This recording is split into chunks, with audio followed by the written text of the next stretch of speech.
According to the popular song, Mary, Did You Know? Mary was ignorant of Jesus' identity.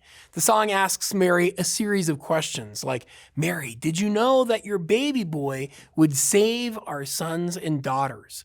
Did you know that your baby boy has come to make you new? This child that you've delivered, the song goes on to say, will soon deliver you. Strangely, the song never mentions an important New Testament scene. In the Gospel of Luke, the angel Gabriel comes to Mary and explicitly tells her about the child she is about to bear.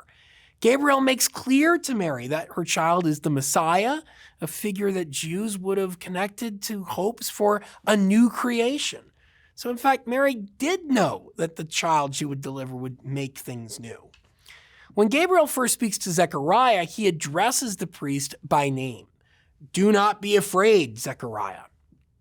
And when he comes to Mary, we say something different. He doesn't greet Mary using her proper name. Instead, he uses an expression that Christian tradition has long seen as profoundly meaningful.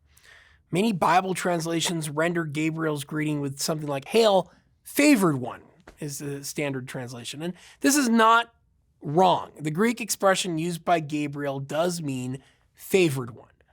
Nevertheless, the word used by Gabriel in the Greek has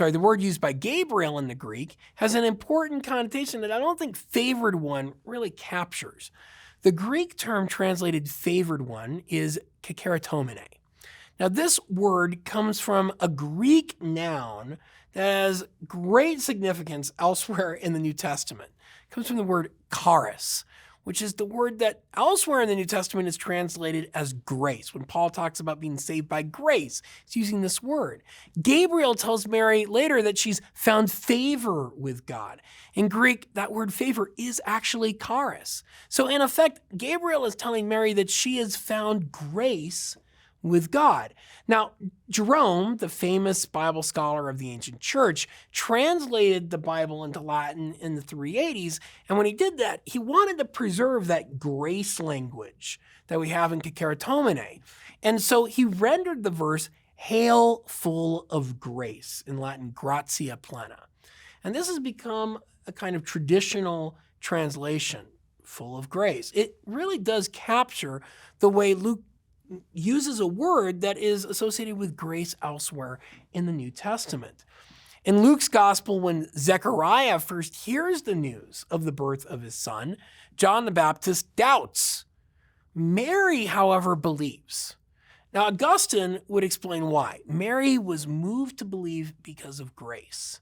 In this, Augustine says Mary is a model for all believers.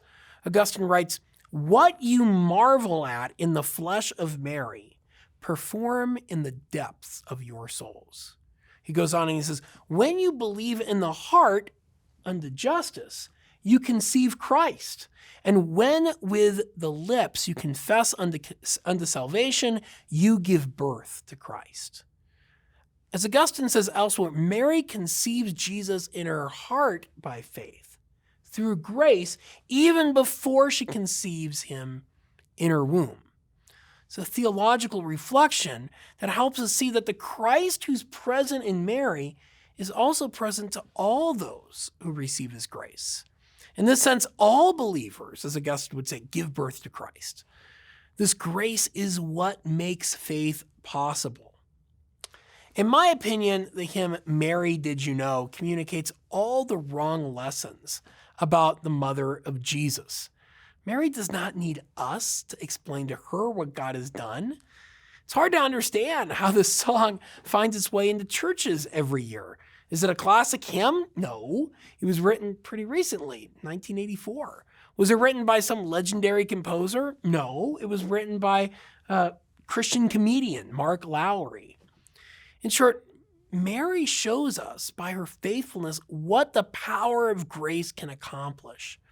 Rather than trying to explain to her what's going on, Mary can give us an example in humility. I say a lot more about this, but I want to encourage you to read through the scripture stories, especially the Gospel of Luke, in light of what we reflected on here and see the difference between Zechariah, who doubts, and Mary, who believes. Thanks so much for watching this video. Please share it with others. Have a very Merry Christmas.